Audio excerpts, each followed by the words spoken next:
keduanya. Misalnya, ini pengen pada punya anak gak sih? Pengen. Nggak apa-apa, justru bagus. Saya senang kita dukung. Saya kasih lihat 9 nanti yang saya jawab. Nah, kalau ingin punya anak, kira-kira anaknya itu yang seperti apa? Cerdas, soleh. Nurut ya tidak Pak? Nurut ya. Jangan nurut aja. Oke, berarti soleh. Saya mau tanya. Saya mau meneliti tentang bagaimana sebenarnya kesolehan seorang anak, yang paling gampang karena S1, itu dipengaruhi oleh apa saja. Yang paling ujung. Nah, 1, 2, 3 berurutan. Coba, kesolehan seseorang dipengaruhi oleh 1. Coba.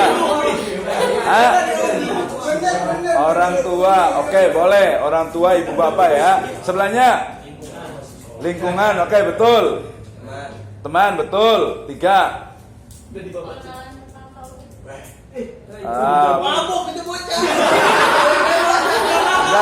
Yang lebih tepat adalah metode pembelajaran. Pak, betul. Yang ini. Apalagi biar anaknya soleh, itu apa yang mempengaruhi? Udah. Pak saya Pak. Enggak, terus lagi aja. Ya, terus yang ini apa? Anak soleh Pak. Ya, anak soleh itu dihasilkan ya, ya apa bukan melalui. Jadi seperti apa yang pengaruh biar anak itu soleh? Nama. Apa? Lama. Nama. Oh iya benar bisa. Namanya soleh. Iya betul, karena nama itu adalah doa. Ya betul. Saya mau tanya ke ini. Kedua, saya mau tanya survei. Kalau mau punya anak dikasih nama siapa? Soleh udah. Coba kan udah siapkan dari sekarang. Ya udah. Ya betul. Oke, kesimpulannya berarti kesimpulannya adalah kalau soleh itu adalah Y ya di kuantitatif. Kalau umpamanya soleh itu adalah Y, maka tadi orang tua X1, lingkungan X2, teman X3, metode cara belajar X5. X5, X1, 2, 3, 4, 5 secara simultan berpengaruh terhadap kesolehan anak. Cukup atau tidak? Ada yang hilang. Benar. Ya, saya kasih nilai 100. Kenapa? Ada yang tahu jawabannya? Karena kuantitatif itu adalah pembelajaran atau metode penelitian dengan paradigma positivisme rasional. Sehingga dalam rasional, dalam logika itu tidak ada agama. Padahal justru yang paling benar itu adalah kesolehan anak itu adalah karena doa orang tua. Ya, jadi sekarang juga harus mendoakan orang tua juga nih. Ya, jadi telepon orang tua, WA, minta didoakan agar kuliahnya itu lancar. Oke, setuju ya, berarti benar. Oke, kita lanjut. Ini nih, jadi hari ini kita akan belajar kayak sampai subuh nih kayaknya. Ya, jadi tentang bagaimana mix method seperti apa, kemudian kuantitatif, kemudian kualitatif, perbedaannya, kemudian juga kapan mix itu digunakan tadi. Ternyata kalau kita ingin meneliti tentang pengaruh dari kesolehan anak itu dipengaruhi oleh apa? Pakai kuantitatif bisa. Tapi ada batasan masalahnya. Nanti kalau deskripsi, kalau skripsinya menggunakan kuantitatif, maka ada pembatasan masalah. Pembatasan masalah artinya apa? Penelitian yang saya lakukan hanya di MTS, di Alia A, B atau C. Kemudian hanya di kelas A, B, C atau D. Kemudian juga dia populasinya hanya 50 atau 100 orang. Sehingga kebenarannya adalah ada pada sampel dan juga pada populasi yang ada. Belum tentu kalau risetnya di Amerika, di Aussie, di New Zealand, apalagi di Papua misalnya. So, difference. Ya, beda gitu ya. Jadi paham ya? Jadi kenapa kita menggunakan mix method? Karena kebenaran itu tidak hanya bisa diungkapkan dengan satu pendekatan. Misalnya cantik. Apa ukuran cantik? Ini. Satu aja. Cantik itu kayak gimana sih? Biar aku tahu. Cantik itu apa? Fisik. Jadi fisik cantik itu apa? Cantik itu seperti apa? Cantik itu Kenapa disolakin Pak di sini? ya udah tadi sampai di sini. Oh yang ini. Ya. Maju. Ada Bu. Oh kalau saya sering bilang kemarin ya, cantik itu sakit jenderal. Gitu ya. Cantik itu adalah musibah. Iya, cantik itu darah, gitu ya. Cantik itu apa? Cantik itu penderitaan, iya bisa jadi, gitu ya. Oke, enggak. Kita mau tanya nih. Jadi tadi kan kita bicara tentang, misalnya tadi itu adalah bagaimana pengaruhnya nih. Cantik itu yang standar cantik itu apa sih dari fisik? Standar cantik menurut saya Pak. Iya, nggak apa-apa. Standar satu menimbulkan kenyamanan Pak.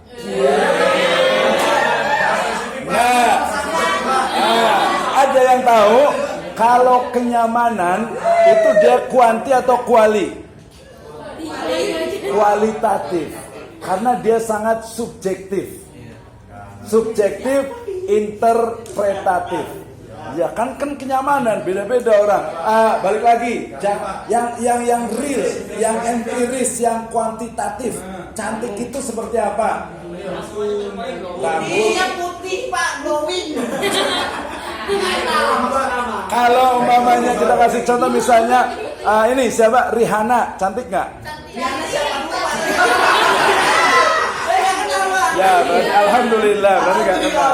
Ya udah berarti putih, ya putih. Yang ini kulitnya putih, cantik apa lagi?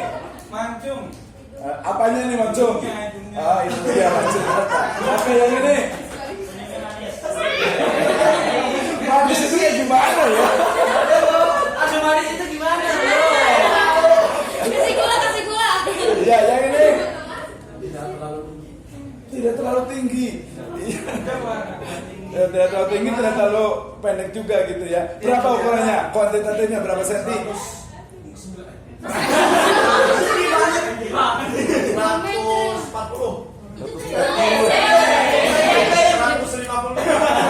100? Kira-kira ya, kalau ini berapa boleh tahu? 100 berapa boleh tahu? Yang ini? Hah? 63. Oh ya udah berarti masih masuk standar lah, 55 ke atas gitu lah ya. Oke, berarti tinggi dan pengen. Satu lagi terakhir.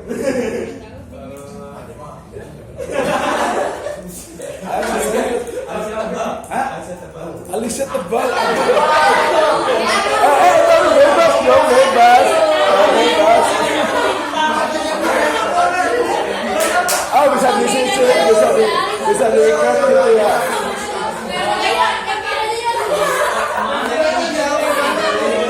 Oke, baik, gantian. Sekarang gantian. Coba yang akhwat yang mau ditanya. Yang mau ditanya coba akhwat. Yang ganteng itu kayak gimana? Basic. Tinggi, berapa tingginya? Tinggi gua itu.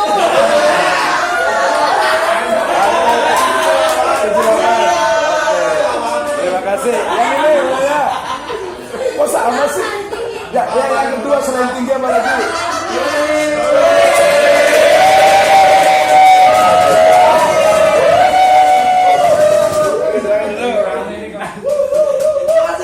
Ini agak lambat, ini termasuk cantik nggak ya? Kalau perempuan ya cantik lah, masa ganteng. Nanti lambat, kenapa udah terlambat nih? Berarti time manajemennya ini kurang nih.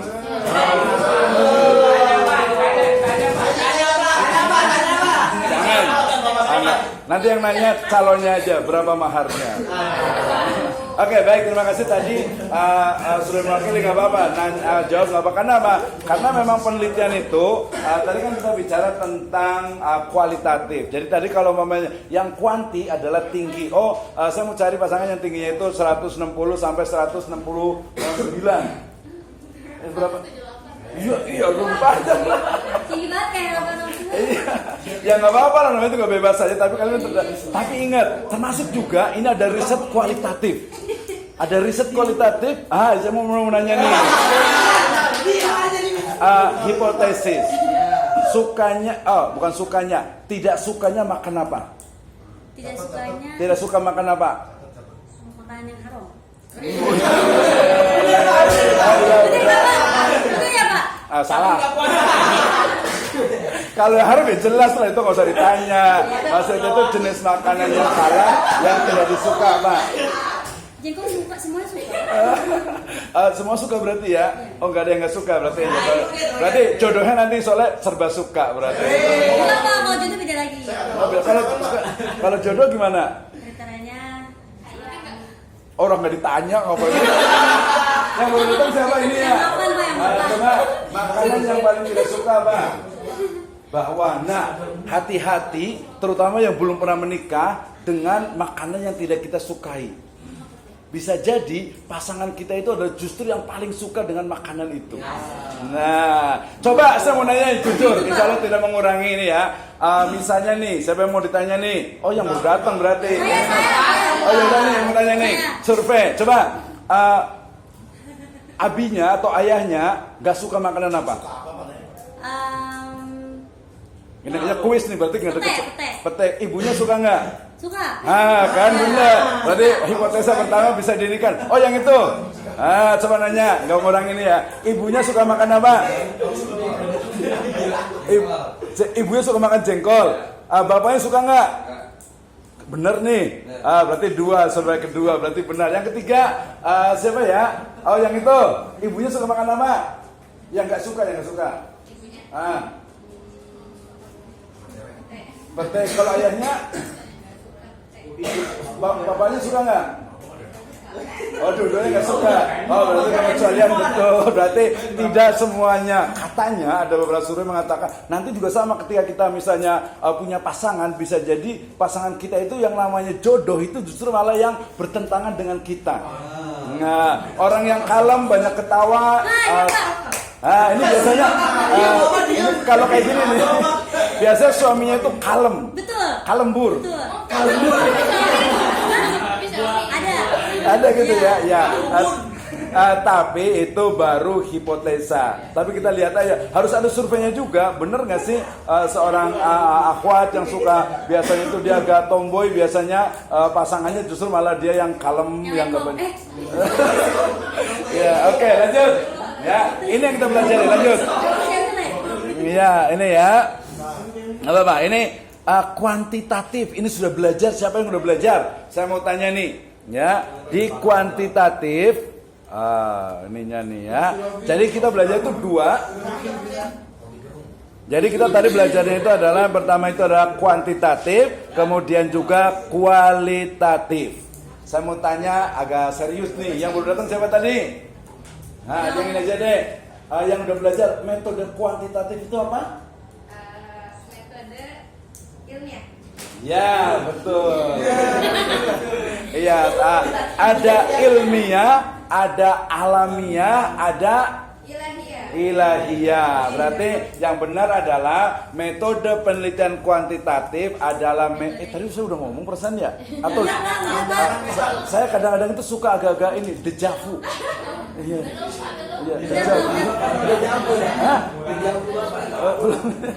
Iya, jadi suka agak-agak dejavu gitu. Kan yang ngeliat ini perasaan di pasar bawa mangkok. Depor. Maksudnya pasar Senen terminal. Oke lanjut. Jadi tadi metode. Jadi kita harus paham dulu tentang metode penelitian kuantitatif. Berarti metode penelitian kuantitatif kalau lengkap adalah metode penelitian dengan paradigma rasionalisme positivisme yang menunjukkan atau memberikan standar kebenaran dengan adanya panca indera melalui analisis statistik untuk mencari sebuah kesimpulan yang sifatnya itu adalah to generalize. Ini bukan dejavu, tadi udah saya ceritakan. Gitu ya. Itu kuantitatif. Jadi keywordnya adalah ada numbers atau angka. Dia, mana dia? Kok ngilang sih? Siapa yang ngilangin tadi nih? Anita. Oke, itu kuantitatif. Yang kedua adalah kualitatif, berarti metode penelitian dengan paradigma positivisme yang mendasarkan kebenaran bukan hanya kepada panca indera tetapi juga tentang rasa. Ya, ide, gagasan, teks yang kemudian dicari kesimpulan secara kasuistik atau tertentu saja. Itu namanya kualitatif. Kalau mix berarti gabungan antara keduanya. Misalnya sebuah penelitian tadi ingin melihat penelitian bagaimana membentuk, mewujudkan anak yang soleh. Berarti banyak pengaruh. Kalau pakai kuantitatif berarti pengaruh X1, X2, X3 tadi terhadap kesolehan anak. Kalau yang lainnya berarti bisa dengan doa atau juga dengan ayat atau juga dengan hadis atau pendapat dari beberapa tokoh. Itu namanya kuantitatif. Ya, jadi mix method itu istilahnya adalah kuantitatif. Ya, oke. Ya, jadi kalau yang latif itu diingat-ingat ya, latif itu adalah apa? Mix method. Oke, ya. Sampai di sini kemudian kita ini kan dulu, ya. Bentar.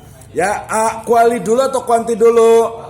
Ya, kalau berdasarkan kronologi sejarahnya itu adalah kuantitatif terlebih dahulu. Itu masuk ke dalam sejarah dari apa? Ilmu pengetahuan.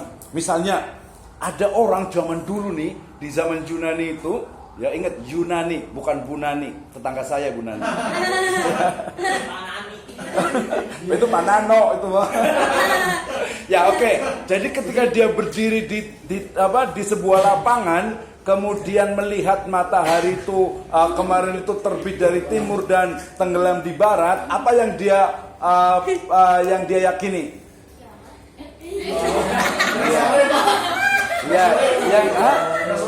Udah sore, ngapain pulang? Ya, jadi dia melihat ternyata matahari itu terbit dari timur, kemudian terbenam di barat. Itu adalah fakta yang dia lihat. Berarti menurut dia adalah geosentris.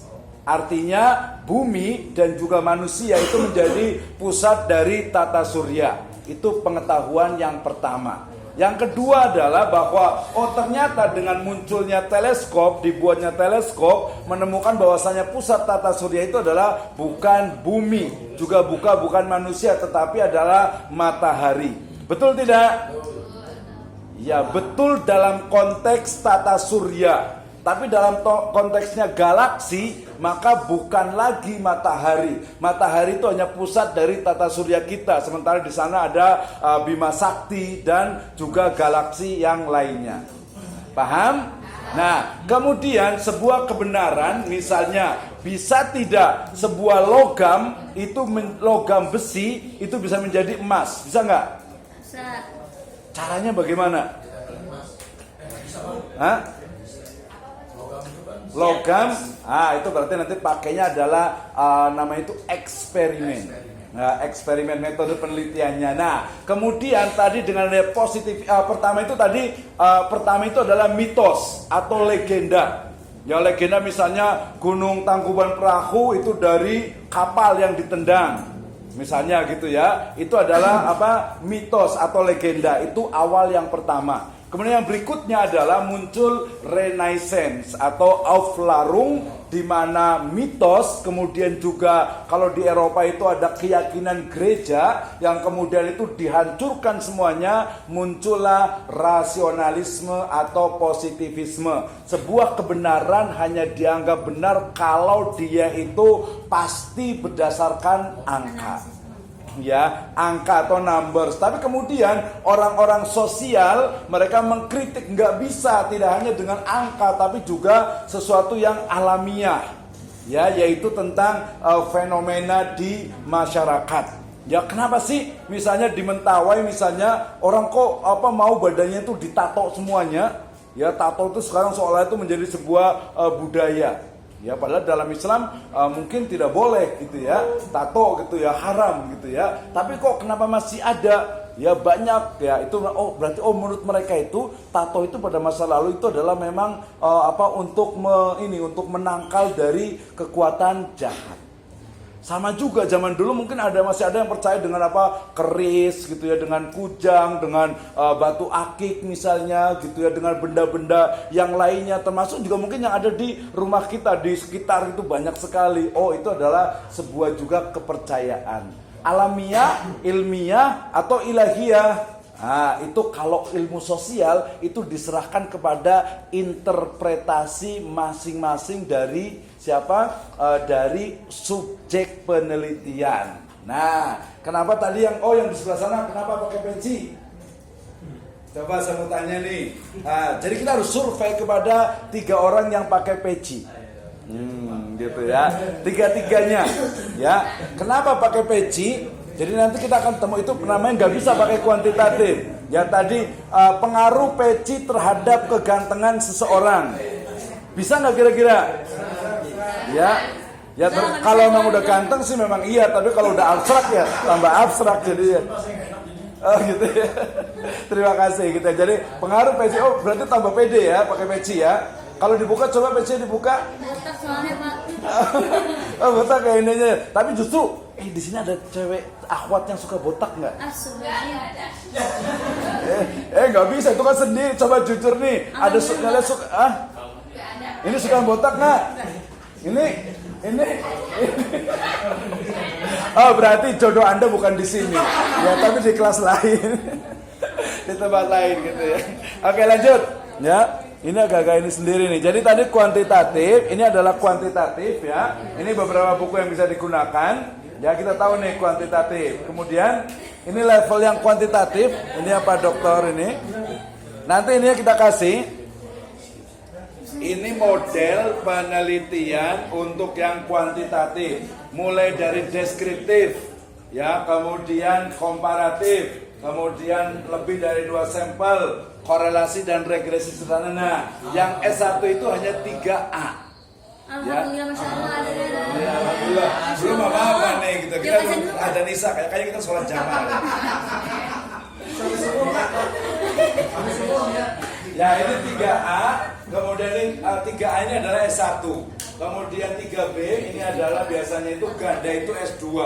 Ya, tapi kalau mau ini juga levelnya berarti cukup tinggi. Ini baru ke S3, ini S6. Nah, terus ini. Jadi sangat luas gitu ya. Oke, lanjut. Nah, ini yang udah belajar ini kan? Nah, udah belajar ini kan? Ini kuantitatif nih. Ya. Kemudian ini ya, ini level paling tinggi ya untuk kuantitatif. Misalnya kecantikan, kecantikan biasa Bapak. Kecantikan itu dia dipengaruhi oleh apa?